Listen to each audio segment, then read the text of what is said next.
aku tadi perasaan waktu Bapak pulang membersihkan ikan ini, menyiangi sisiknya, ini ukurannya nggak sebesar ini, Pak. Tapi entah mengapa ikan ini semakin lama semakin membesar hingga jadi segini. Jangan dimakan, Pak, Ibu takut. Nah, Bu Muhayyar berkata seperti itu dengan bergidik ya, karena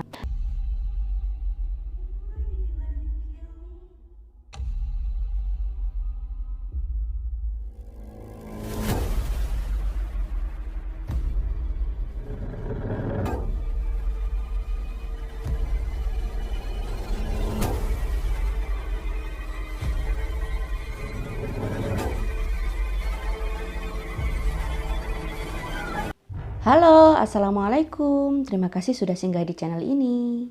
Seperti biasa, di Ngobrol Seram, aku akan selalu membawakan kisah horor kiriman dari para kontributor.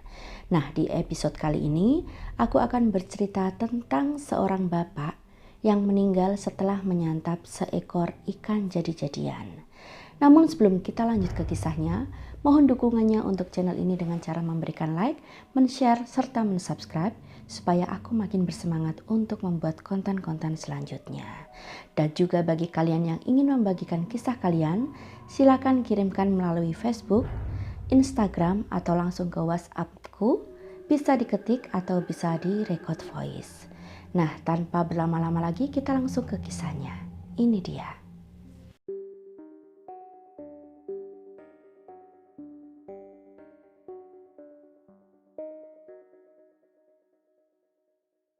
Kisah kali ini dikirimkan oleh salah seorang kontributor yang kita panggil saja dengan sebutan Mbak Lastri, dan beliau ini berdomisili di Kota Bandung. Mbak Lastri ini bercerita tentang sang ayah yang kita panggil saja dengan nama Pak Muhayyar. Nah, Pak Muhayyar ini mempunyai hobi memancing, jadi kapanpun beliau ini libur atau sedang waktu senggang, beliau selalu pergi memancing dengan teman-temannya. Nah, pada hari itu, sedari pagi, kedua teman Pak Muhayyar ini, kita sebut saja dengan nama Pak Marno dan Pak Joko, sudah datang untuk mengajak Pak Muhayyar pergi memancing ke sebuah danau atau telaga ya. Jadi dengan berbekal makanan, minuman, serta peralatan mancing, karena mereka berencana akan berada di sana seharian, mereka pun akhirnya berangkat bertiga, dan sesampainya di sana mulailah mereka mempersiapkan acara memancing mereka. Nah, sambil memancing itu mereka bertiga ini mengobrol tentang segala hal, tentang keluarga, tentang pekerjaan, tentang cuaca hari ini. Pak Marno ini berkata, kok tumben ya kita mancing hari ini sepi sekali, tidak ada kelihatan ikan yang berenang di permukaan, dan sedari tadi pun kailku tidak ada yang kena atau dimakan umpannya. Jadi seolah-olah danau atau telaga ini tidak ada ikannya sama sekali. Nah, itu sebenarnya di luar kebiasaan mereka ya, karena biasanya mereka selalu berpindah-pindah tempat memancing, dan di tempat-tempat lain selalu mendapat 1-2 ekor ikan meskipun kecil atau besar. Tapi hari itu benar-benar sangat sepi, atau tidak ada satupun ikan yang memakan umpan mereka. Nah, akhirnya karena sudah putus asa, kedua teman Pak Muhayyar ini pun memutuskan untuk pulang saja. Saat itu sudah menjelang sore, selepas asar, mereka pun mengajak Pak Muhayyar untuk pulang. Ayo kita pulang saja, toh kita sudah seharian di sini dari pagi sampai sekarang, masa tidak dapat ikan satupun. Pak Joko berkata seperti itu dan didukung oleh Pak Marno. Tapi Pak Muhayyar ini bersikukuh untuk tetap berada di sana. Beliau bilang, nggak apa-apa kalau kalian pulang saja, aku akan tetap berada di sini. Nanti kalau sudah dapat ikan satupun, atau kalaupun belum, aku akan menunggu sampai maghrib. Nah, karena Pak Muhayyar bersikukuh untuk tetap berada di sana, akhirnya Pak Marno dan Pak Joko pun meninggalkan Pak Muhayyar yang masih tetap memancing di telaga itu. Akhirnya Pak Muhayyar pun sendirian lah di tepi telaga itu, karena meskipun ada pemancing lain tapi mereka letaknya berjauhan dengan Pak Muhayyar. Tapi kemudian mereka pun satu persatu meninggalkan tenaga itu hingga benar-benar tersisa Pak Muhayyar sendirian. Saat itu sudah mulai gelap karena sudah sekitar pukul 5, setengah 6 sore. Matahari pun sudah mulai tenggelam. Tapi saat Pak Muhayyar memutuskan untuk pulang ke rumah, tiba-tiba ada ikan yang menyambar umpan Pak Muhayyar ini. Beliau pun dengan senang hati cepat-cepat menarik ulur kailnya ya, supaya jangan lepas, karena kalau lepas sayang sekali, karena itu ikan satu-satunya yang akan beliau dapatkan pada hari itu. Akhirnya ditarik dan beliau pun berhasil mendapatkan seekor ikan gabus yang ukurannya tidak terlalu besar, yaitu cuma sebesar telapak tangan beliau. Tapi tetap beliau senang karena usahanya memancing hari ini akhirnya membuahkan hasil meskipun hanya seekor ikan. Akhirnya ikan itu pun dibawa pulang dengan hati gembira ya. Jadi ikan gabus itu seperti ikan lele tapi tidak mempunyai kumis atau tidak punya patil ya. Bentuknya hampir seperti itu. Nah, di perjalanan pulang itu karena sudah maghrib, sudah gelap, itu Pak Muhayyar menyempatkan untuk berhenti di sebuah warung. Maksudnya untuk ngopi-ngopi sebentar sambil menunggu azan maghrib ini selesai atau orang-orang sholat sudah selesai, baru maksudnya beliau pulang ke rumah. Nah, sekedar informasi menurut Mbak Lastri, sebenarnya Pak Muhayyar ini adalah orang yang suka akan kegiatan atau hal-hal supranatural. Jadi beliau ini selain hobi memancing juga mendalami ilmu supranatural dan termasuk juga mempunyai ilmu pelet atau menjalankan ilmu pelet. Entah apa yang dilakukannya dengan ilmu pelet itu, tapi menurut Mbak Lastri sang bapak memang mempunyai ilmu itu. Nah, saat Pak Muhayyar ini sedang beristirahat di warung kopi dan ngopi-ngopi dengan pengunjung lainnya, otomatis melihat peralatan yang dibawa oleh Pak Muhayyar ini, mereka pun bertanya, "Oh, Pak, baru pulang dari mancing ya?" "Iya, aku baru pulang dari mancing, seharian mancing di sana cuma dapat satu." Akhirnya mereka pun melihat hasil tangkapan Pak Muhayyar ini, ternyata seekor ikan gabus yang tidak terlalu besar. Tapi salah seorang dari mereka yang Pak Muhayyar ini tidak kenal ya, ini dengan yakinnya berkata, "Pak, itu bukan ikan beneran, ini ikan jadi-jadian, karena menurut penglihatanku ikan ini berkepala manusia." Nah, saat lelaki asing itu berkata seperti itu, Pak Muhayyar pun cuma tertawa. Beliau bilang, "Ah, sampean ini ngawur, ini ikan beneran aku hasil mancing tadi di telaga, di rawa, di danau. Nah, mana mungkin ikan jadi-jadian." "Iya Pak, bener Pak, ini bahaya, jangan dibawa pulang, apalagi kalau sampai dimakan. Ini aku lihat ini bukan sewajarnya, ini ikan berkepala manusia." Orang itu tetap kekeh bilang seperti itu. Dan Pak Muhayyar yang setengah jengkel pun akhirnya berkata kepada orang itu, "Dasar wong edan, aku udah seharian mancing ini, capek-capek dari pagi sampai surup, sampai menjelang petang itu ya, artinya surup. Kok malah disuruh buang? Ya sayang lah." Nah, Pak Muhayyar berkata seperti itu sambil setengah jengkel ya. Akhirnya dia pun memutuskan untuk meninggalkan warung itu dan bergegas pulang ke rumahnya. Sesampainya di rumah, Pak Muhayyar ini memberikan ikan tersebut kepada sang istri sementara beliau membersihkan diri. Jadi beliau mandi, bersih-bersih, ganti pakaian. Dan sang istri ini, Bu Muhayyar ya, karena suaminya kan Pak Muhayyar, kita panggil saja Bu Muhayyar. Beliau ini membersihkan ikan tersebut, membuang sisiknya, membuang jeroannya, dan mempersiapkannya untuk digoreng. Ya meskipun ukurannya cuma segitu, tapi mungkin hanya cukup untuk Pak Muhayyar, tapi nggak apa-apa, ibunya pun mau menggoreng ikan tersebut.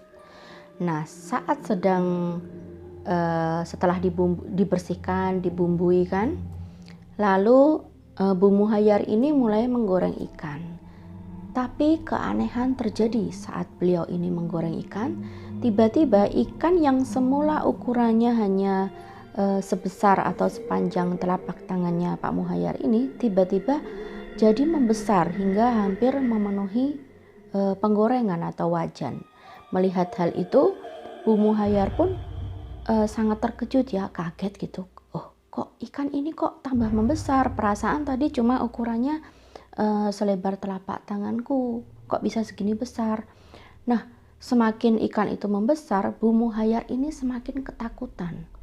Tapi karena ikan itu sudah terlanjur digoreng, akhirnya dia pun setelah ikan itu matang, yang lebih besar dari awalnya ya, dia pun mengangkat ikan itu dan meletakkannya di atas meja makan.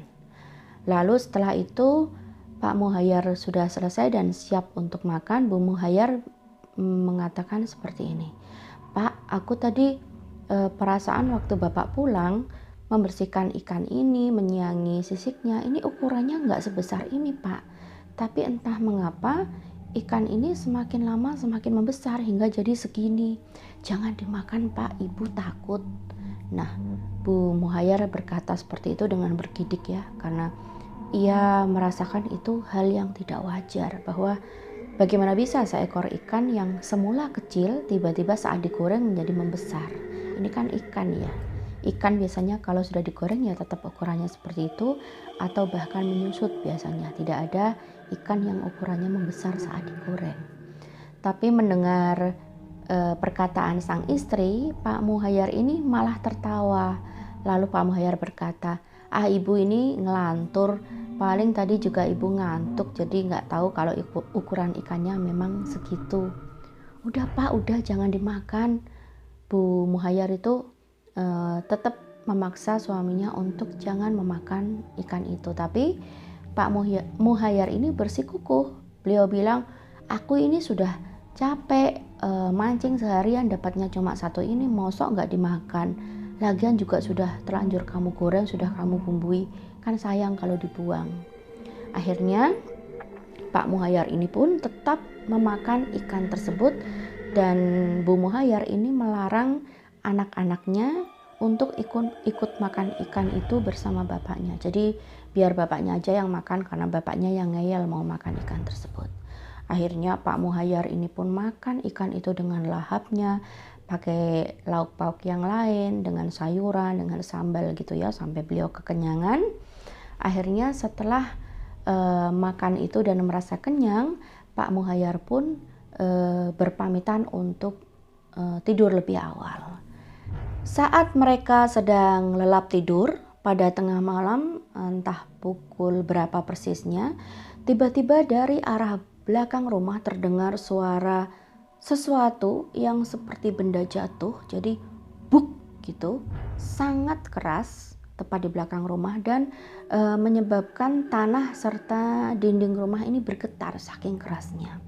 Nah, di saat bersamaan tiba-tiba Pak Muhayyar ini pun terbangun dan kejang-kejang gitu, jadi tubuhnya itu mengejang dan tak berapa lama kemudian tiba-tiba saja Pak Muhayyar ini menghembuskan napas terakhir atau meninggal dunia. Bu Muhayyar yang mendapati kenyataan itu seketika terguncang ya, karena merasa terkejut karena suaminya yang sebelumnya sehat walafiat, bugar, kondisi tubuhnya juga tidak pernah mendapatkan penyakit yang serius, paling cuma masuk angin, kecapean seperti itu, tiba-tiba saja meninggal di malam itu juga, dan prosesnya sangat cepat setelah kejang-kejang itu. Dan Bu Muhayyar ini berteriak panik dan meminta bantuan, memanggil tetangganya. Jadi beliau ini keluar rumah dan akhirnya tetangganya pun berdatangan untuk mengurus jenazah Pak Muhayyar malam itu juga. Setelah meninggalnya Pak Muhayyar, keluarganya yang tersisa yaitu istri serta Mbak Lastri dan kakak-kakaknya. Di sini Mbak Lastri tidak menyebutkan berapa orang kakaknya, tapi yang jelas mereka semua pun mengungsi pindah ke daerah Rangkas Bitung, ke tempat salah seorang kerabatnya. Mungkin Bu Muhayyar ini ingin menenangkan diri di sana dan tidak ingin tinggal di rumah beliau untuk sementara waktu. Nah, saat berada di sana itu, Bu Muhayyar ini ditemui oleh salah seorang orang pintar, yaitu istilahnya paranormal begitu, yang mengatakan bahwa sebenarnya Pak Muhayyar ini belum meninggal dunia. Jadi Pak Muhayyar ini masih hidup tapi berada di alam lain, dan beliau ini dijadikan pasangan oleh Ratu Siluman Ikan karena Pak Muhayyar ini telah memakan ikan siluman dari telaga itu atau danau itu.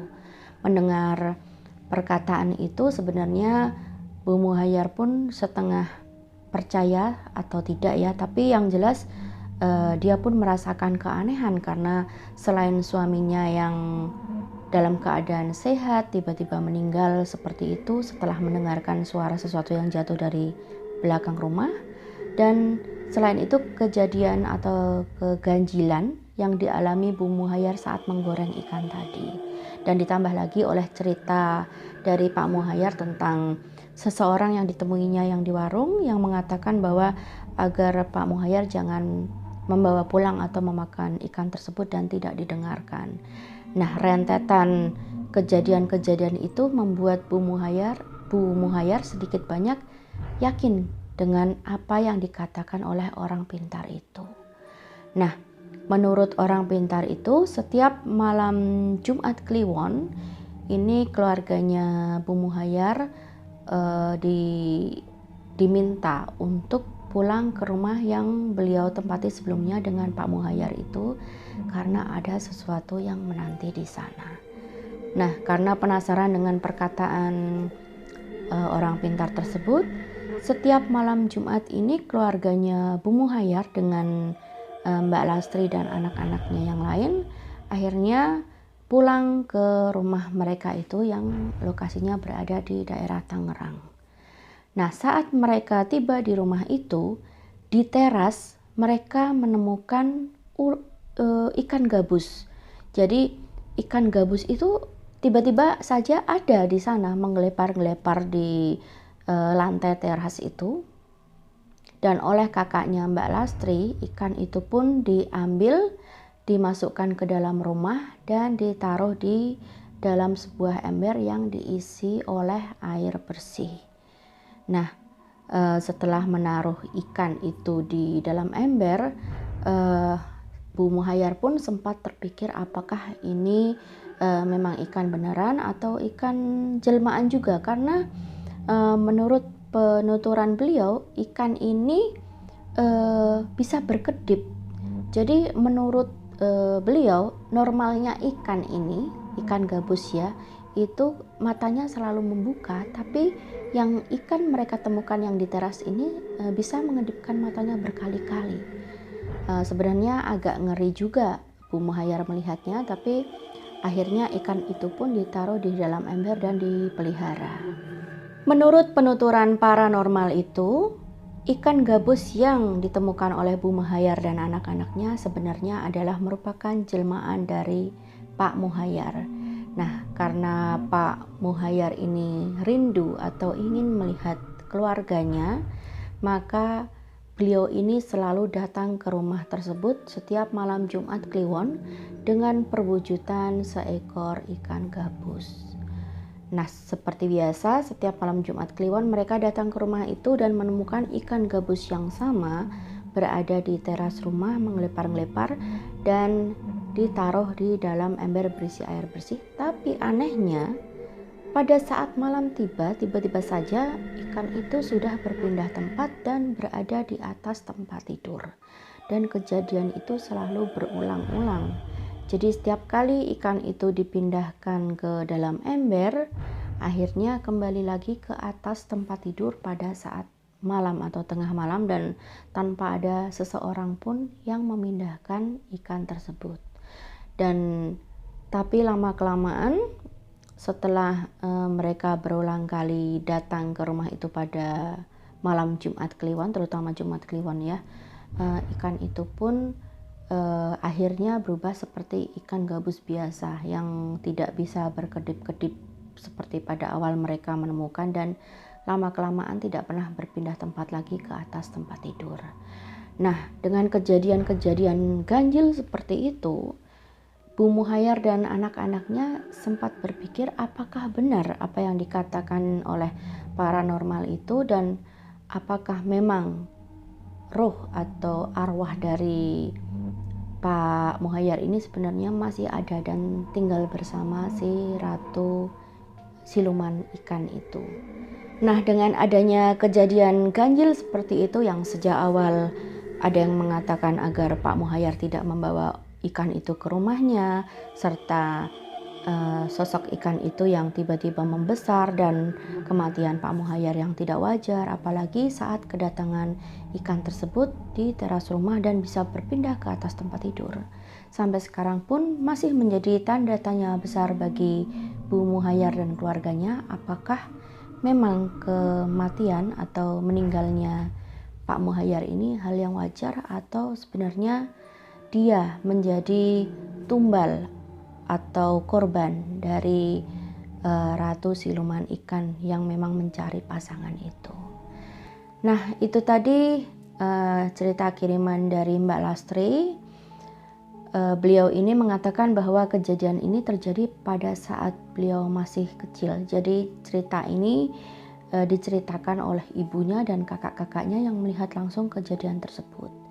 Terima kasih kepada Mbak Lastri yang sudah membagikan kisah ini kepada kami semua, dan semoga ada hikmah yang bisa kita ambil di balik kisah-kisah yang aku ceritakan di Ngobrol Seram, terutama di episode kali ini. Dan untuk kalian juga yang sudah menyaksikan video ini hingga selesai, terima kasih juga. Nantikan lagi video-videoku selanjutnya. Semoga kalian tetap sehat selalu, dijaga kesehatannya ya, dan kita bertemu lagi di video berikutnya. Terima kasih. Assalamualaikum.